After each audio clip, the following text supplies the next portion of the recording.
আলাদা গাড়ি, হ্যাঁ আলাদা গাড়ি। আলাদা গাড়ি কেন?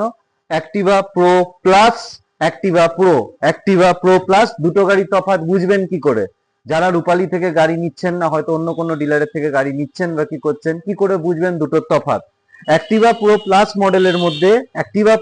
মডেলের মধ্যে ডিআরএল লাইটটা একদম সরু থাকবে, সিটিং ক্যাপাসিটিটা কমফোর্টেবল 3 সিট থাকবে, মানে তিনজনের জায়গায় চারজন বা সাড়ে তিনজন মানে বাচ্চা যদি থাকে তার বসারও জায়গা থাকবে, এবং সিটের ভেতরের যে ক্যাপাসিটি সেই ক্যাপাসিটিটাও বেশি থাকবে অ্যাক্টিভা প্রো প্লাস মডেলে, এবং সিটটা ডাউন থাকবে। গাড়িটা স্ট্যান্ড থেকে নামানোর পর সিটটা ডাউন থাকবে, মানে কেউ যদি 5 ফুট বা তার নিচের হাইটের শর্ট হাইটেরও হয় তার দুটো পা সমান সমান মেঝেতে পড়ে যাবে।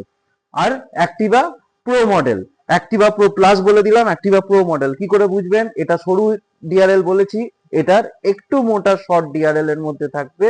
এটা যেমনি বললাম কমফোর্টেবল 3 সিট, এটা শুধু 3 সিট, তিনজন বসার মতো সিট জায়গা আছে। দুটোই 12 ইঞ্চি চাকা, দুটো 12 ইঞ্চি চাকা, দুটো একই রকম দেখতে, মানে দুটো গাড়ি কিন্তু এক নয়। দুটো গাড়ি রূপালীতে অ্যাভেলেবেল আছে, প্রো প্লাসও আছে, প্রো আছে। দাম বা ফিচার্স আরো জানতে হলে ফোন করুন নিচে দেওয়া নাম্বারে।